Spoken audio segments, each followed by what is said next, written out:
వి gold trusted gold buyers. మీరు తాకట్టు పెట్టిన బంగారాన్ని విడిపించి ఈ రోజు ఉన్న మార్కెట్ ధరకు కొనబడును.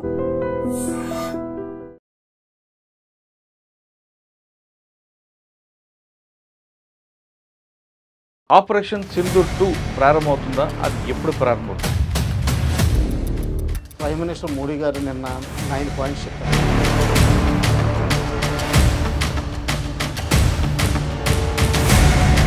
ఇరవై 26 మంది చంపిన నలుగురిని ఎందుకు విడిచిపెట్టారు? ఎక్కడున్నారు వాళ్ళ గురించి పట్టించుకోకుండా పాకిస్తాన్ యుద్ధం చేసాం 100 మందిని చంపామని చెప్తున్నారు. కాబట్టి ఫస్ట్ డీజీఎంఓ బ్రీఫింగ్లో ఒక హింట్ వచ్చింది. ఆర్మీ ఇంట్రాడక్షన్ ఎలాగుంటుంది? దీనిలోనే జఫ్ అండ్ మట్ టెక్నిక్ ఒకటి ఉంటుంది. వాళ్ళు పంపించింది ఏంటో టర్కీ గన్స్ కూడా ఉన్నాయి, టర్కీ పాయింట్స్ కూడా ఉన్నాయి. బర్కెతియార్ అని చెప్పి చాలా నెంబర్ 1 డ్రోన్ అని. సార్ మీరు చాలామంది ఇంటర్గెట్ చేస్తుంటారు కదా, నిజంగా వాళ్ళు కరెక్ట్గా ఫీవర్ వదలా లేదు వాళ్ళలో ఉన్న ఫైనాన్షియల్ వీక్ పాయింట్ని అక్కడ ఆర్మీ క్యాచ్ చేసి వాళ్ళని ఆ విధంగా మారుస్తుంది? నువ్వు ఏ ఇంట్లోకి వెళ్ళి డైలీ నీకు కావాల్సిన డైట్ తినచ్చు, నువ్వు కావాల్సిన పనులు చేయొచ్చు. జనరల్గా ఏంటంటే వాళ్ళు ఫీమేల్స్ని. Welcome to I dream. Operation Sindoor 2 ప్రారంభమవుతుందా? అది ఎప్పుడు ప్రారంభమవుతుంది?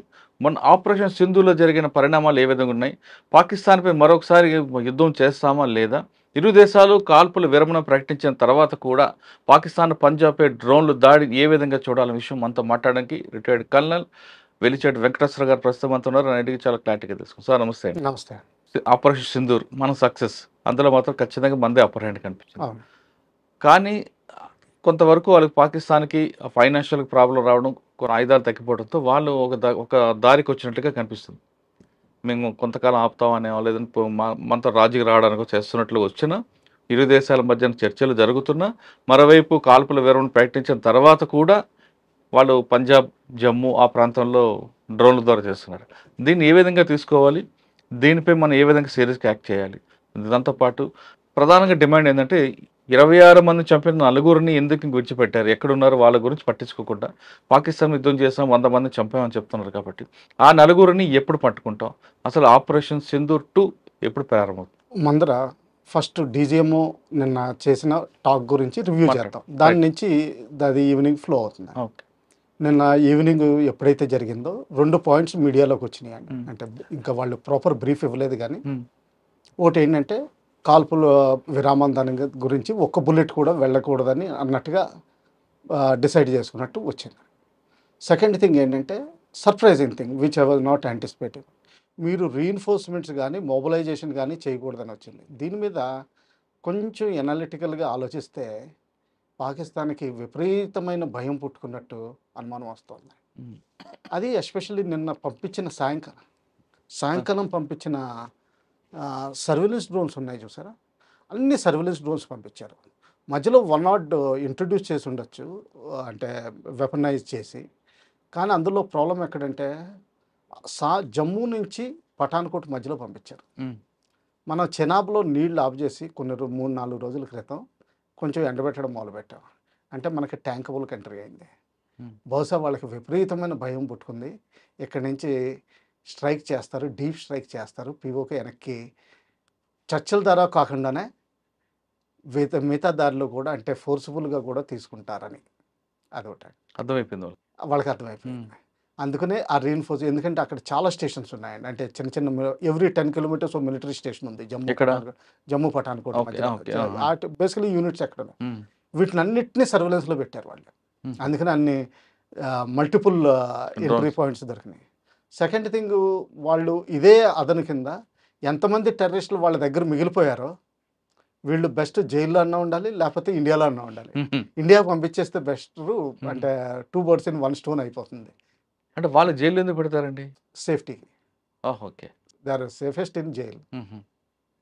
తర్వాత ఇండియాకి ప్రపంచానికి చెప్పొచ్చు మేము యాక్షన్ తీసుకున్నాం, వీళ్ళందరినీ జైల్లో పెట్టేసాం, పనిష్మెంట్ ఇస్తున్నాం అన్నట్టుగా కూడా కలుస్తుంది. ఓ మెసేజ్ ఇవ్వచ్చు ఈ విధంగా. రెండోది, ఇందులోనే బార్మేర్, జైసల్మేర్ కూడా చాలా సర్వేలెన్స్ డ్రోన్స్ వచ్చినాయి నిన్న రాత్రి మీడియా రిపోర్ట్స్ ప్రకారం. బార్మేర్ ఇంపార్టెంట్ ఎందుకంటే 1971 వార్లో మనం దాదాపు 120 కిలోమీటర్స్ లోపలికి వెళ్ళిపోయామండి. Almost short of Pakistan Hyderabad. In fact Khokhropar అన్న railway station important junction station capture చేసాం. అందులో మా యూనిట్ కూడా ఒక భాగమండి. అలాగే అప్పుడా 1971లో వీ లాస్ట్ అరౌండ్ 32 పీపుల్ ఆ బ్యాటిల్లో. అలాగే నా ప్రీవియస్ యూనిట్ కూడా రిజర్వ్ యూనిట్ ఉండి ఇంకా సౌత్కి వెళ్ళిందండి. వాళ్ళు కూడా దాదాపు 95 కిలోమీటర్స్ లోపలికి వెళ్ళిపోయారండి. అందుకని చెప్పి బార్మేర్ కూడా సర్వేలెన్స్ పెట్టింది. ఎందుకంటే అది ట్యాంకబుల్ కంట్రీ, మంచి ట్యాంకబుల్ కంట్రీ, కొంచెం వాటర్ కూడా దొరుకుతుంది. ఇంకా జైసల్మేర్ అంటారా, జైసల్మేర్ కూడా రహీమియార్ ఖాన్ అన్న దాన్ని పట్టుకోవడానికి నియరెస్ట్ పాయింట్ అవుతుందండి.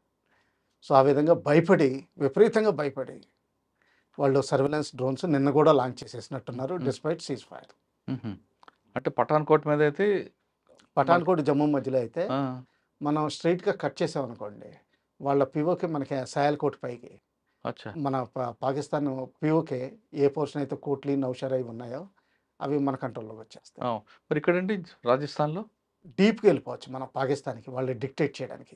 అంటే డీప్ టెరిటరీ క్యాప్చర్ చేయొచ్చు. ఇది 71లో అయిందండి యాక్చువల్గా. సో పాత రిఫరెన్స్లు తీసుకుంటే మళ్ళీ రిపీట్ అయ్యే అవకాశం ఉంది, ఎందుకంటే జాగ్రఫీ చాలా కండ్యూసివ్గా ఉంది అక్కడ. అందుకని విపరీతమైన సర్వేలెన్స్లో పెడుతున్నారు. అంటే ఇంకా డీజీఎంఓలో బుల్లెట్స్ ఫ్లై అవ్వకూడదు అన్నారు, కానీ సర్వేలెన్స్ డ్రోన్స్ గురించి ఏం మాట్లాడలేదు అన్నట్టుగా వాళ్ళు డిఫెన్స్ రాకుండా చూసుకుంటున్నారు. విపరీతమైన భయం పుట్టుకుంది.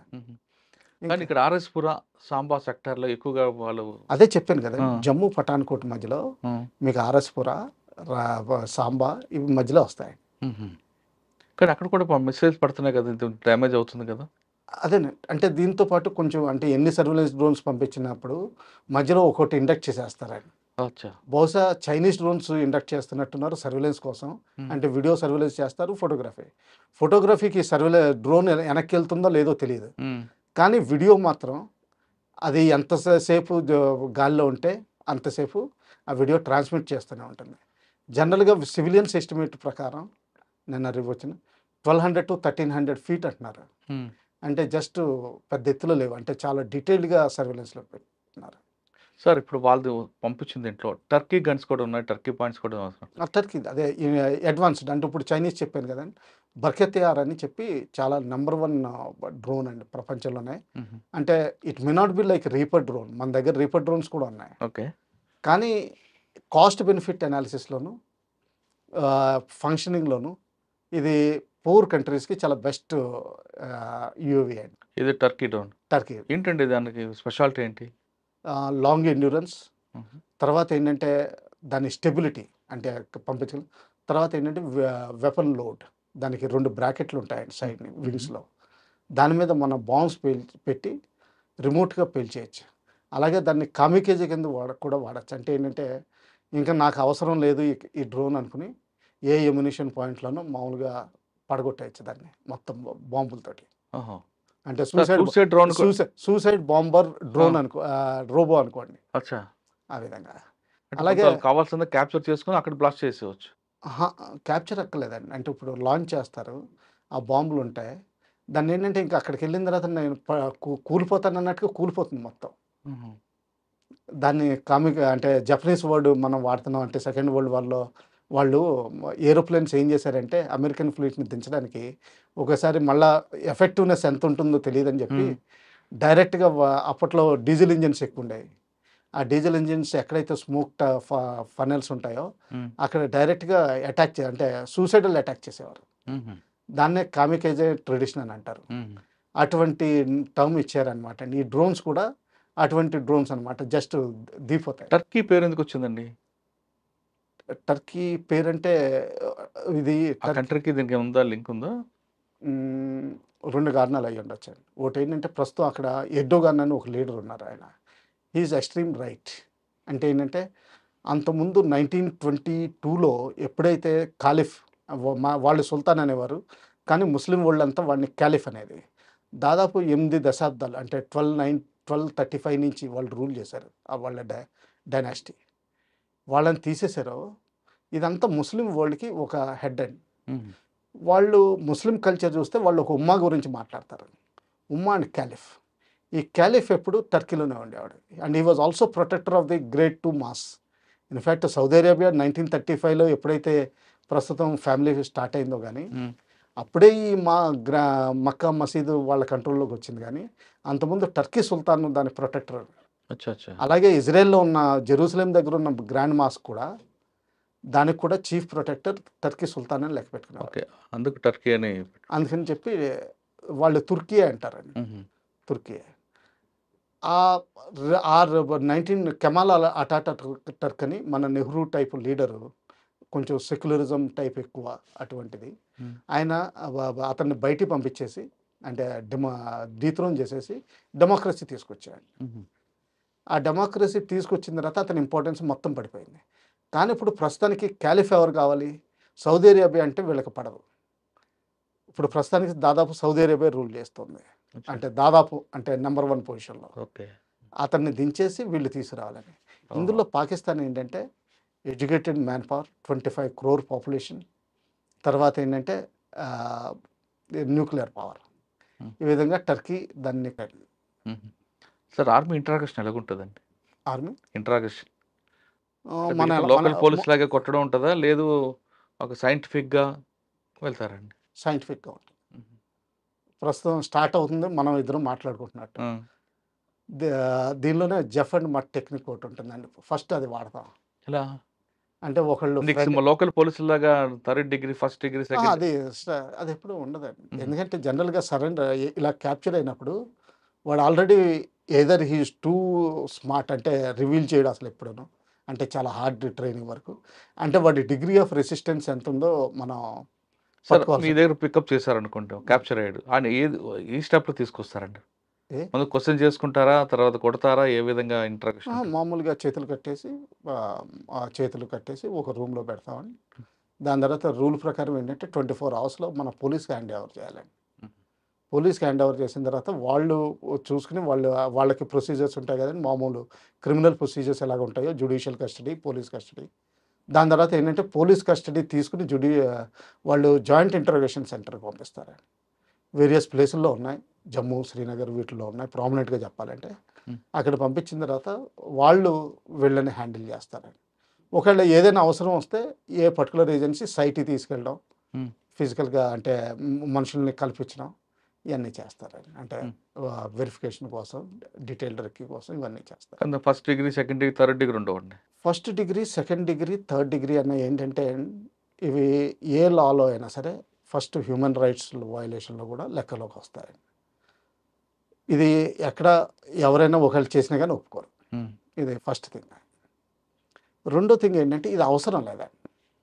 ఎందుకంటే వాడి రైట్ వీక్నెస్ మనం పట్టుకోగలిగితే అది అక్కడ సార్ట్అవుట్ అయిపోతుంది. ఇంకా అంతకంటే అవసరం లేదు. రైట్ వీక్నెస్ అంటే చాలా కారణాలు ఉంటాయండి.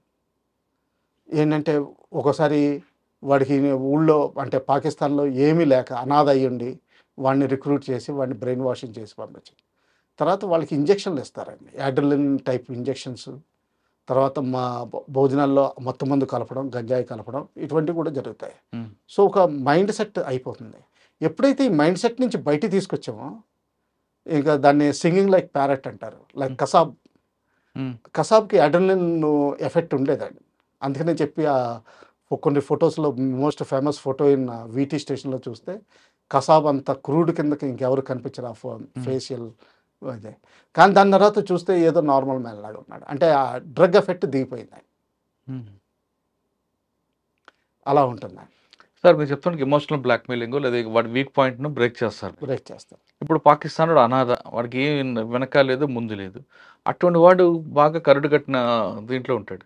వాడిని ఎలా బ్రేక్ చేయాల్సి వస్తుంది? అప్పుడు వాడు కొట్టిన దానికి వేరు వేరు విధానాలు ఉన్నాయండి. ట్రై చేస్తారు, కొంచెం కొట్టడం జరగచ్చు, తర్వాత స్టార్వేషన్ జరగచ్చు, ఫుడ్ డినయల్. ఎందుకంటే ఫుడ్ బాగా రిచ్ ఫుడ్ తిన్నవాడు, ఎస్పెషల్లీ వీళ్ళందరికీ ఇస్లామిక్ దేశాల్లో రిచ్ ఫుడ్ ఎక్కువ ఉంటుందండి, ప్రోటీన్ డైట్ ఎక్కువ మన ఇండియా కంటే. అది డినైల్ అయిపోతే వాడికి జడ్జిమెంట్ తక్కువ అవుతూ ఉంటుంది. మీకైనా సరే ఇప్పుడు సడన్గా ఓన్లీ రొట్టెలు పెట్టి తినంటే మీ జడ్జిమెంట్ రాంగ్ అవుతుంది. అలాగే వాళ్ళు కూడా చేస్తారండి. ఇంకా అంతకే హార్డ్ అండ్ అయితే మాత్రం ఇంకా అంతకంటే ఏం చేయలేమండి. ఇంకా జైల్లో పెట్టి ఇంకా మన ప్రూఫ్ తీసుకుని ఇంకా అంతే. మసూద్ అజార్ని అలాగే జైల్లో పెట్టారు కదండి. ఆయన లొంగలేదు. ఆయన మామూలుగా మౌలానా అలా తిరిగేవాడు. వాళ్ళకి ఒకటి ఉంటుందండి, అంటే వేరు వేరు ప్రదేశాలకు వెళ్ళి ప్రచారం చేసే ఒక టీం ఉంటుంది. ఆ టీంలో తిరిగినట్టు తిరిగేవాడు అంతే. ఇంత కరడుగట్టు కట్టినవాడని తెలియలేదు. సార్ రేషన్ కట్ చేస్తారు, లేదు సింగిల్ సెల్లో పెడతారు. ఈ కరెంట్ షాక్లు ఇవ్వడం అని ఉంటుందని వాస్తవం అంటారు. లిమిటెడ్గా జరగచ్చు అండి. ఫస్ట్ వాడు వీక్ పాయింట్ చూస్తారు. వీక్ పాయింట్స్ కనుక్కోవాలండి, అంత ఈజీగా రావు, కొంత టైం పడుతుంది. వాడు చెప్పడు కదా సార్, అడగగానే వీక్ పాయింట్ ఏదని చెప్పడు కదా, ఎవడో చెప్పడు. అది ఆ ఇంట్రాగేషన్లో మనం మెంటల్ నోట్స్ కానీ ఫిజికల్ నోట్స్ కానీ చేసుకుంటూ ఉండాలి. అది చేసుకున్న తర్వాత ఎంత అడ్జస్ట్ చేయాలన్నా కానీ ఎక్కడో దుక్కుని దొరుకుతూ ఉంటుంది. అంటే ఫ్యామిలీ బ్యాక్గ్రౌండ్ లేదా ఇంకోటి ఫిజికల్గా ఏదో ఉంటుంది వీక్. ఫ్యామిలీ బ్యాక్గ్రౌండ్ అని కూడా కాదండి, అంటే ముందర అబద్ధాలు చెప్తున్నాడు అనుకోండి, తర్వాత అంటే వేరియస్ టెక్నిక్స్ ఉంటాయండి, ఒక 6 టెక్నిక్. అంటే మేము ప్రామినెంట్ టెక్నిక్ ఏమంటామంటే నార్త్ ఈస్ట్లో ఎక్కువ వాడేది టెంట్ టెక్నిక్ అంటాం. ఒక 10 మందిని పట్టుకున్నాం అనుకోండి, ఒక్కొక్కరిని ఓ టెంట్లోకి పిలుస్తాం అనమాట. వేరే వాడిని బయటికి పంపించినప్పుడు అంటే వాడి దగ్గర నుంచి ఏదో డేటా సేకరిస్తాం. వీడెవడు, వాడి పేరేంటి, ఇది ఆ ఊరేంటి, వాడు ఏం చదివాడు, వాడు ఆర్మీ వాడా, ఏదో చెప్తాడు. సరే అని చెప్పి వేరే చోట పంపిస్తాం వాడిని. నెక్స్ట్ వాడిని పిలుస్తాం, వీడు ఏం చెప్పాడు మనకు తెలియదు. సో ఆ విధంగా ఏంటంటే వీడు చెప్పిన డేటాకి ఏమైనా కాంట్రడిక్షన్ వచ్చింది అనుకోండి, మనం క్రిస్ క్రాస్ క్వశ్చన్ చేస్తాం. అంటే ఇలా చెప్పాడని కాదు, బహుశా ఇలా అయ్యి ఉండొచ్చు కదా ఇలా అంటే, అప్పుడు వాడు బెంబేలు ఎత్తిపోతాడు, ఏంటి వీళ్ళ దగ్గర ఇలా కావాలి. ఇలాగే నలుగురు ఐదుగురు అయ్యేసరికి మీకు చాలా డేటా వచ్చేస్తుంది. ఆ డేటాలో గ్యాప్స్ కనిపిస్తాయి. అక్కడ క్రిస్ క్రాసింగ్లో మెల్లగా లాగడం, అంటే ఒక చోట డొంక లాగితే మొత్తం డొంక అంతా కదిలినట్టు కదులుతుంది. ఏమంటారు, tent technique, tent method of interrogation అంట. టెంట్లో కూర్చోబెడతారు. అంటే టెంట్ అనే కాదు, ఒక రూమ్ కూడా అనుకోవచ్చండి. అంటే ఫీల్డ్ ఏరియాస్లో రూమ్స్ ఉండవు కదా, ఇలాగ మీలాగా లగ్జూరియస్ రూమ్స్ ఉండవు, ఎయిర్ కండిషన్ అండ్ ఇది. అక్కడ ఏంటంటే టెంట్ వేస్తాం. అంటే టెంట్లో ఏం మాట్లాడుతున్నావు, ఎలా మాట్లాడుతున్నావో కూడా తెలియదు, అసలు వాడితో మాట్లాడేవి కూడా బయట వాళ్ళు తెలియదు కదా. అవును, దీన్ని టెంట్ అంటే ఎగ్జాంపుల్ చెప్తున్నది, దీన్ని టెంట్ మెథడ్ ఆఫ్ ఇంట్రాగేషన్ అంటారు. తర్వాత ఏంటంటే క్వశ్చనర్ ఇస్తారు, రాయమంటారు, నీ బయోడేటా రాయి, నీ పేరేంటి, మీ అమ్మ పేరేంటి, మీ నాన్న పేరేంటి. తర్వాత ఇప్పుడు వాడు ఏదైనా చెప్తున్నాడు అనుకోండి, నేను ముజఫర్పూర్ నుంచి వచ్చాను సే అంటే ఒక సిటీ పేరు చెప్తాడు. కాదు నువ్వు గుజరాన్వాలా నుంచి వచ్చావు అని చెప్పి వేరేవాడు చెప్పాడు. ఈ లోపల కనిపి కాదు మా అత్తయ్య ఉండేది, నేను అక్కడికి లేనా. అది కాదు, నువ్వు 10th క్లాస్ అక్కడే చదివావు కదంటే 10th క్లాస్ అక్కడే చదివాను, మా అత్తయ్య గారు ఇంటి దగ్గర ఉండి చదివాను. సో మెల్లగా అంటే అత్తయ్య గారు ఇంటి దగ్గర ఉన్నప్పుడు నీ ఫ్రెండ్స్ ఎవరు, ఓకే జకీర్ రహమాన్ అనేవాడు, అంటే సే ఎగ్జాంపుల్, అంటే ఇది పేరు కాదు, ఇది యాక్చువల్ దేని కాదు, ఆ జకీర్ రహమాన్ అనేవాడు నీ ఫ్రెండ్, వాడు టెర్రరిస్టు ఇండియాలో కాశ్మీర్లో చచ్చిపోయేటప్పుడు. సో అంటే ఏంటంటే అప్పుడు మెల్లగా మొదలు పెడతాడు అనమాట. సో ఇటువంటిది కూడా జరగచ్చు. అంటే ఇది main tent method of interrogation, most popular method, especially ఎక్కువ మందిని చేసినప్పుడు. ఎక్కువ మంది ఇండిపెండెంట్గా దొరికినప్పుడు జనరల్గా ఏదో ఒకటి దొరుకుతుందండి, ఎందుకంటే వాడికి తెలుసును హీఈస్ గోయింగ్ టు గ్యాలోస్, వాడికి నయాన భయాన పెట్టాలి. అంటే ఏంటంటే నీ మీద తర్వాత ఏంటంటే శిక్ష తక్కువ చేసేది అది కూడా ఉంటుందండి. అంటే వదిలేస్తాం, లేకపోతే నేను బోర్డర్ తీసుకెళ్ళి వదిలేస్తాం, అలాంటిది కూడా జరగచ్చు. సో అటువంటిది అప్పుడు ఏంటంటే లొంగిపోతాడు అనమాట. అంటే ఎక్కడో దొక్కడి బయట వేయచ్చు. జనరల్గా చాలా తక్కువ మంది ఉంటారు, భగత్ సింగ్ లాంటి మన హీరోస్, అంటే బాంబ్ వేసి కూడా అక్కడ నుంచున్నాడు. అది టెర్రరిజం కాదండి, అది కాదు, ఆయన అక్కడ నుంచున్నాడు, అది సైలెంట్ బాంబ్ వదిలేడు. తర్వాత చెప్పాడు నేను ఎందుకు చేశాను, అక్కడే నుంచున్నాడు, అది వేరే. అటువంటి పర్సనాలిటీస్ మీకు దొరకదు. సార్ మీరు చాలామంది ఇంటర్గేట్ చేస్తుంటారు కదా, నిజంగా వాళ్ళు కరడుగని తీవ్రవాదులా, లేదు వాళ్ళలో ఉన్న ఫైనాన్షియల్ వీక్ పాయింట్ని అక్కడ ఆర్మీ క్యాచ్ చేసి వాళ్ళని ఆ విధంగా మారుస్తుందంటారా? ఒకప్పుడు టెర్రరిస్టులు ఎక్కువ ఉన్నప్పుడు, అంటే వాళ్ళ నెంబర్స్ ఎక్కువ ఉన్నప్పుడు ఈ వీక్ పీపుల్ ఉండేవారండి. జనరల్గా మన ఓన్ కాశ్మీర్ ప్రజలు వీళ్ళు ఫైనాన్షియల్ కానీ ఏదో కథ విని కానీ అక్కడ ఏదో దొరికేస్తుందని కానీ వెళ్ళిన వాళ్ళండి. అంటే ఫైనాన్షియల్ రీజన్ ఒకటి, సోషల్ రీజన్ ఒకటి, ఇంకేంటంటే సోషల్ మీడియాలో అంటే వాడికి ఉద్యోగం లేదు, అటువంటిది అప్పుడు ఫ్రీ ఏంటంటే అక్కడికి వెళ్ళిపోతే నేను సడన్గా సక్సెస్ఫుల్ అయిపోతాను అనుకుంటాడు. తర్వాత ఇంకోటి ఏంటంటే వీళ్ళందరినీ 14 to 16 years ఏజ్లో ఐడియల్ రిక్రూట్మెంట్ జరుగుతుంది. వీళ్ళందరూ ఏంటంటే గన్నిస్తే చాలా పెద్ద హీరోని, అంటే నేను ఎన్టీ రామారావు అని అయిపోయాను అనుకుంటారు. అలాగే ఓ రేడియో సెట్ ఇచ్చి నువ్వు ఈ ఏరియాలో తిరుగు, నువ్వు ఎవరిని కావాలంటే వాళ్ళని చంపేయచ్చు, ఆ తర్వాత నువ్వు ఏ ఇంట్లోకి వెళ్ళి డైలీ నీకు కావాల్సిన డైట్ తినచ్చు, నువ్వు కావాల్సిన పనులు చేయొచ్చు. జనరల్గా ఏంటంటే వాళ్ళు ఫీమేల్స్ని ఇల్ ట్రీట్మెంట్ చేసే అలవాటు కూడా ఉంటుంది. సో నువ్వు ఇది కూడా చేయొచ్చు, నేను ఎవరు ఏమనరు, నీ దగ్గర గన్ ఉందని. వాడు టాప్ హీరో అంటే క్యాసినోవా, ఎన్టీ రామారావు, పవన్ కళ్యాణ్ అన్నీ కలిపి ఆల్ ఇన్ వన్ అయిపోతారండి. ఆ ఫీలింగ్ వస్తుంది. ఆ ఫీలింగ్ వచ్చిన తర్వాత ఇలా చేస్తారండి. ఈ ఫీలింగ్ మీద ఎక్కువ చేస్తారు. దీంతో బ్రెయిన్ వాషింగ్ ఎక్కువ అవుతుందండి. ఈ లాస్ట్ టైం చెప్పాను, దౌరే ఆమ్ అంటే బేసిక్ ట్రైనింగ్, దౌరే ఖాస్. ఈ దౌరే ఖాస్కి వచ్చేసరికి దౌరే ఆమ్లో 3 to 4 hours only religious preaching జరుగుతుంది. అందులో బ్రెయిన్ వాష్ చేస్తారు. కొన్ని ఫేక్ వీడియోస్ ఇవన్నీ చాలా వాళ్ళ దగ్గర ఉంటాయండి. అవేంటంటే లగాతార్ అంటే ఇప్పుడు ఎంత బ్రెయిన్ వాష్ అవుతుందంటే అది వాడి మెంటల్ ఇమేజ్లో అలాగే ఉంటుంది. అంటే కాశ్మీర్లో ఇండియన్ ఆర్మీ 1 million ఉంది, 1 million ఉంది, 2 million ఉంది, వాడికి ఐడియా ఉండదు. 2 million ఉంది, ఎక్కడ చూసినా మీకు ఆర్మీ వాడు కనిపిస్తాడు. ఎస్, రోడ్డు మీదకి వెళ్తే ఎక్కడైనా ఆర్మీ వాడు కనిపిస్తాడు. కానీ విలేజెస్కి వెళ్తే ఎవరు కనిపించారు. ఇప్పుడు పెలగాంలో ఎవరు లేరు కదా ఆ రోజుని, అదే అనుకోరు. అలాగే తర్వాత ఇంకోటి ఏంటంటే ఇల్ ట్రీట్మెంట్ చేస్తారు. ప్రతి చోట చెకింగ్ ఉంటుంది. నిన్ను కార్లో వెళ్తుంటే అన్నీ చెక్ చేస్తారు. ఇదేంటి అని అడుగుతారు. ఆ తర్వాత ఈ ఇంట్రాగేట్ కూడా చేస్తారు ఒక్కోసారి. ఈ టైంలో ఎందుకు కదులుతున్నావు, నువ్వు ఎందుకు ఇంట్లో ఉండలేదు, నువ్వు ఈ డ్రెస్ ఎందుకు వేసుకున్నావు, ఇటువంటివన్నీ అడుగుతారు. ఇలాంటివన్నీ అంటే వాడికి నూరు పోసేస్తారు. అంటే పాకిస్తాన్ ముస్లింలు హింసిస్తారని, పాకిస్తాన్ అమ్మాయిల మీద దాడులు రేపులు చేస్తారని, అంటే ఇండియన్ ఆర్మీ మీద ఆ విధంగా ఎలిగేషన్ చేస్తారా. దాని తర్వాత ఇంకోటి ఏమవుతుందంటే వీళ్ళకి జిహాద్ అన్నది ప్రిన్సిపల్ నేర్పుతారండి. ఇది 1979లో జియావుల్ హక్ టైంలో మొదలైందండి. యాక్చువల్లీ జనరల్ అసీం మునీర్ వాళ్ళ హైయెస్ట్ ప్రోడక్ట్ అండి ఈ రోజు. అవును, ఫండమెంటలిస్ట్ కర్డు కట్టిన ఆయనే ఉగ్రవాది. అవును, ఇప్పుడు యూజీలో ఉంటున్నాడు కదా, అండర్ గ్రౌండ్లో వెళ్ళండి. ఆయన is anti social media. So మీకు సోషల్ మీడియాలో డైలీ గుడ్ మార్నింగ్ చెప్పడు, అంత మాత్రాన ఆయన తన పనులు చేయట్లేదండి కాదండి. Is doing his work. Motivation కూడా ఇస్తూ ఉంటాడు, ప్లేసులకు వెళ్తున్నాడు. డెడ్ పీపుల్కి ఆఖరికి మొన్న క్యాంపుల్లో పోయిన వాళ్ళకి, అదే టెర్రరిస్ట్ క్యాంపుల మీద ఫైర్ చేసినప్పుడు పోయిన వాళ్ళకి కొంతమంది, అందులో ఒక ఆర్మీ ఆఫీసర్ కొడుకు కూడా ఇన్వాల్వ్ అయ్యి ఉన్నాడు. వాళ్ళ ఇంటికి వెళ్ళడం, అవన్నీ పరిచయం చేయడం అన్నీ చేస్తున్నాడు.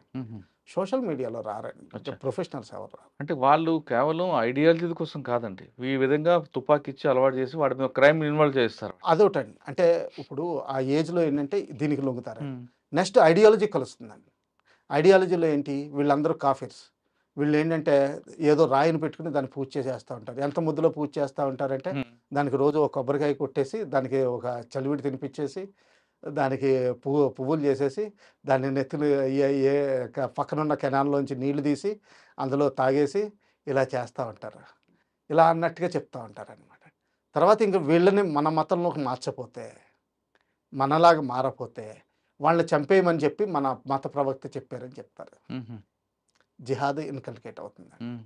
ఇది మేము 1994 ఆ టైంలో చాలామంది టెర్రరిస్టులతో రేడియో సెట్ మీద వచ్చేవారు. గంటలు పడి ఉపన్యాసం వాళ్ళు మాకు ఇచ్చేవారు.